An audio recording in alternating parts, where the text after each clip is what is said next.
Hey, what's up, everybody? So I had an interesting conversation yesterday with a pretty much racist white guy, low-key racist, one of those types. Um, he commented how the conversation started was he commented on my feet. I was outside in winter clothes, but I had sandals on, and so he made mention of my lack of climate protection for my feet, and that's really much how the conversation got popping. It's kind of sad, man. We got into race immediately. Niggas can't, have a humanistic conversation without, what I'm saying, their need to feel like they got to defend their beliefs against, racism and shit. He immediately went into how black men, the problem with black men is the lack of fatherhood.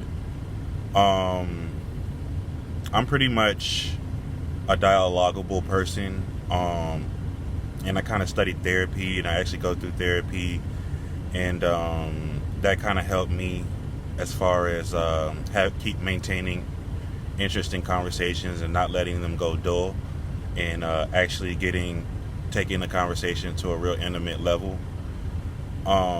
So he was doing that. He was saying a bunch of what would be normally triggering words for a black person, will kind of cause them anxiety. It's really a hot button topic.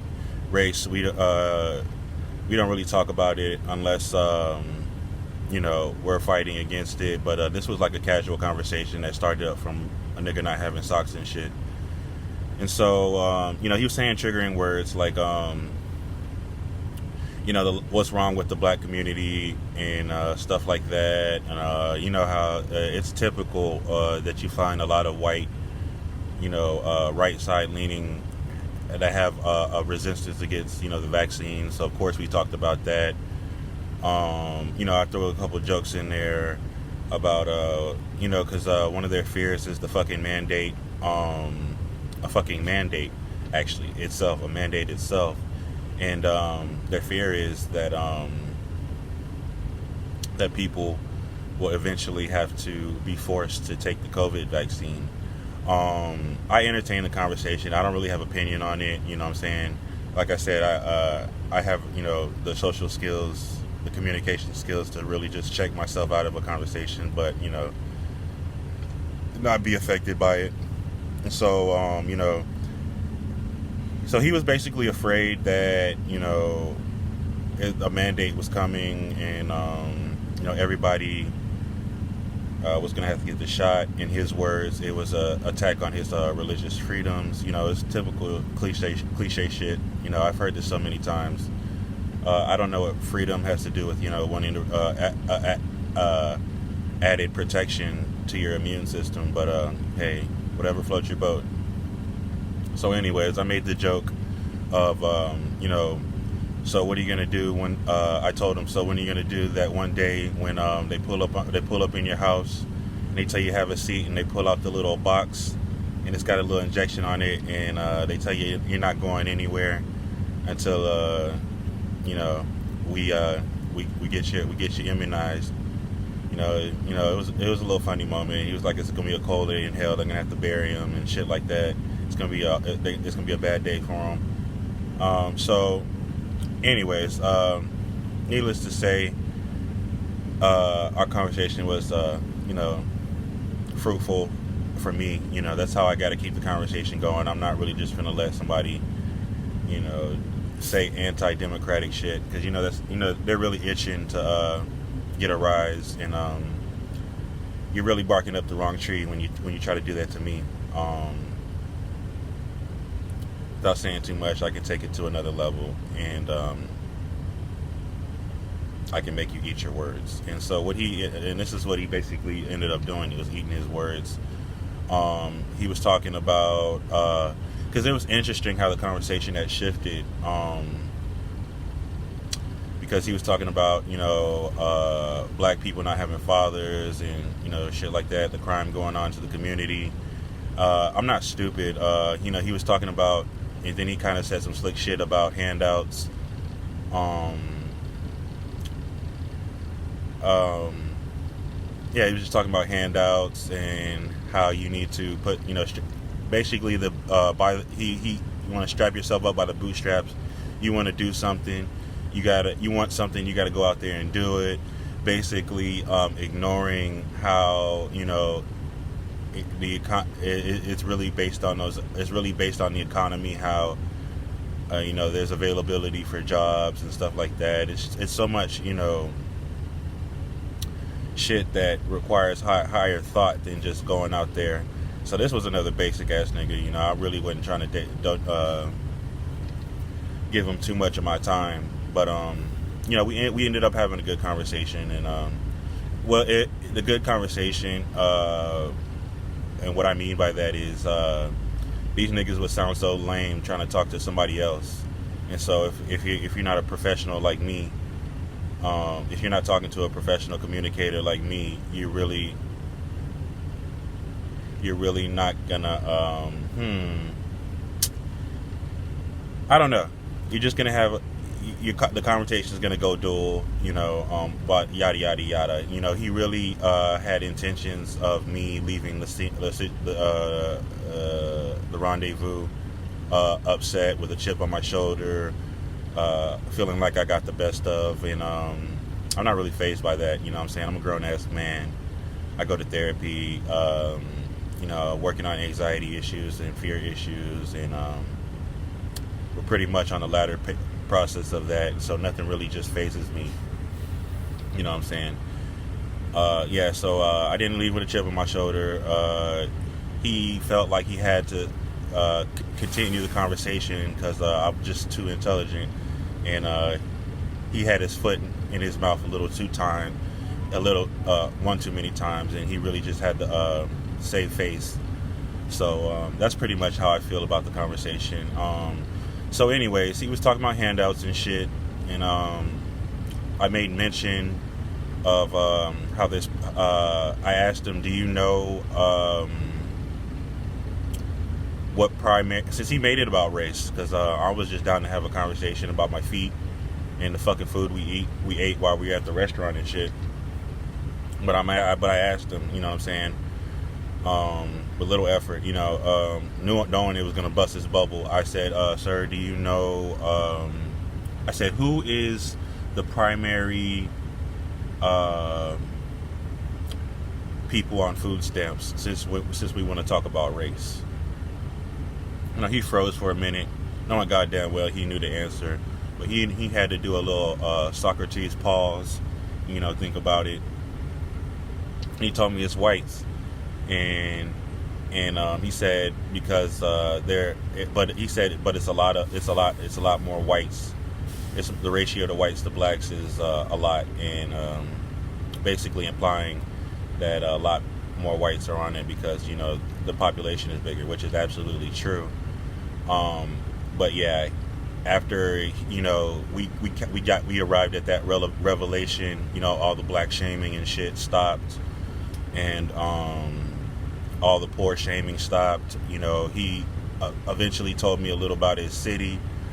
I was in a country town somewhere in West Virginia, Nitro, West Virginia, and he was telling me about the city, how it's really a rural area, but filled with poor whites. And we got on the topic of, we started harping on, how whites use food stamps. We went from shaming people for handouts to him just telling me and explaining to me that, his story is of, older white people who are hurting and are looking for, who don't have enough food stamps. And so it was just a real transformational process happening right in front of me, how he went from shaming people for needing governmental assistance to, how he just has to admit, because his foot is in his mouth so much during this conversation, that he even admitted to me that he was actually poor that he was actually poor, and he was poor when he was growing up, and he had to work 2 jobs. He wanted to go to He wanted to go in the field with the police officers, and he actually ended up doing that for 20 years and stuff like that. So So after that, once he realized I'm just a fucking genuine, interesting ass nigga who asks intriguing questions, we got onto the topic of, and I also brought up the suicide rates in the white community is high, and just it was a really fruitful conversation. I mean, you can have a fruitful conversation with an idiot, and that's no shade to him. I thought there was something on my lip, but it's no shade to him. He was actually a genuine guy. Unfortunately, if it was another black person having this conversation with him, it would be a little bit more aggressive, because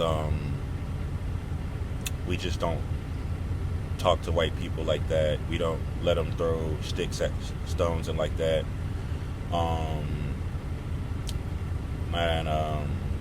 I'm trying to give black people credit here, but I'm just a real nigga, bro, at the end of the day.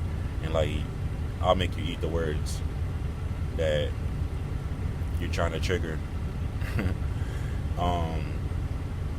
So I was trying to not pick my face up off the ground, but trying not to offend the black community by not trying to say I'm strong and the black community is weak. It's just I'm a real nigga.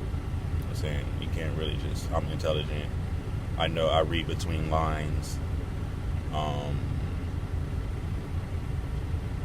look for words for different meanings, and I inquire about them if you say them. So not so much that I want to inquire about them so I can whoop your ass. I want clarity, and whooping your ass would just be something that you would just have to let happen, because I'm just genuinely interested in what the fuck you're trying to say. I'm not looking for any beef or whatever. You know what I'm saying? If that's too hard to understand, I'm sorry. Just ignore that part. But anyways, so after that conversation, after that little portion of the conversation was over, we ended up talking about suicide rates in the white community. And I just want to note how, the greatness of me. If I can gloat for a little bit, man. I mean, we went from, shaming black people, like he thought he ate that. Like he really thought I was going to leave with a chip on my shoulder, but we ended up talking about how, whites are poor and the majority of the niggas are poor. And, we got into suicide rates, which led us into anxiety, PTSD, depression, and shit like that. And he was telling, we got a little intimate. He was telling me about how on the police force he saw a whole bunch of bodies, not really homicide, but suicide. Well, a little bit of both, and how that's had a toll on him. And these really, personally, me as a person who studied therapy, for reasons I just can't even remember, but I have this little knowledge in a little box in my head. This is what I live for. We got to the nook and cranny of the conversation, which is really sad, and what I'm saying, you can see my hand on my heart, but I really feel for this guy. PTSD all day, anxiety. You see bodies like that, you really need to get help and go seek therapy, which the police force doesn't offer. So even though they're bad, our boys aren't getting the help that they need to cope with traumatic situations. And so my guy, he can't sleep with the light on. This is what I live for, man. Just come into an understanding of the conversation, coming to an understanding, making it recognize that it's really what fear and anxiety is what drives us. And they got him taking medications for it.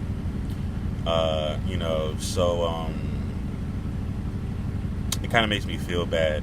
But I did it without even trying, just shifting the conversation from black shaming to this nigga. And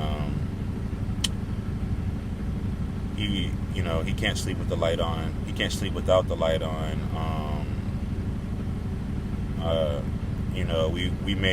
I made mention of how it's not just the Army that goes through post-traumatic stress disorder. It's average everyday citizens, and more that we think. So we had a healthy dialogue, and I planted a couple seeds there about him, seeking help, because medication, I'm not really a fan of. And if you really absolutely need it, if you have a imbalance with the chemical hormones in your brain that are a result of physical processes instead of processes that happen in the external world that traumatize you, I think you should stay on the medication. But his was really traumatic, traumatic disorder, being exposed to certain things, and that's pretty much the crutch of why he wants to throw shade at black people. It's really a fear, irrational fear of what we could do to him, and that's just. And when we get rational fears and anxieties and shit, we gotta protect ourselves. And it's not just with white people; it's with men, with respect to women, LGBTQ community, and so we ended up shaking hands at the end of the day. I felt like I genuinely made a friend. I made a passing friend. I'm sorry, but when we get to talking about that anxiety and we get to the bottom of it, I'll let you slide. I already, had you put your foot in your mouth about, shaming black people, but whatever. So anywho, nice guy. I wish him the best. I wish him well.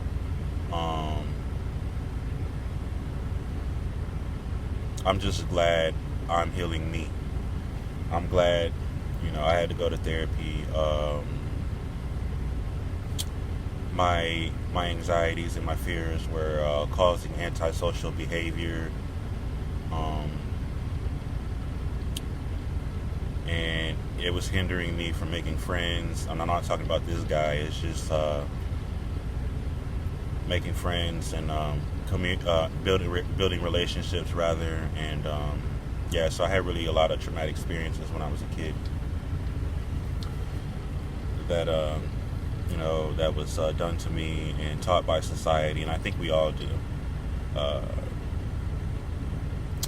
If we didn't, we wouldn't be able. We would stand up to police officers. So we would defend women against patriarchal system. We would defend gays against niggas in our group who are continuing patriarchy, right? And so so that's my story time for today.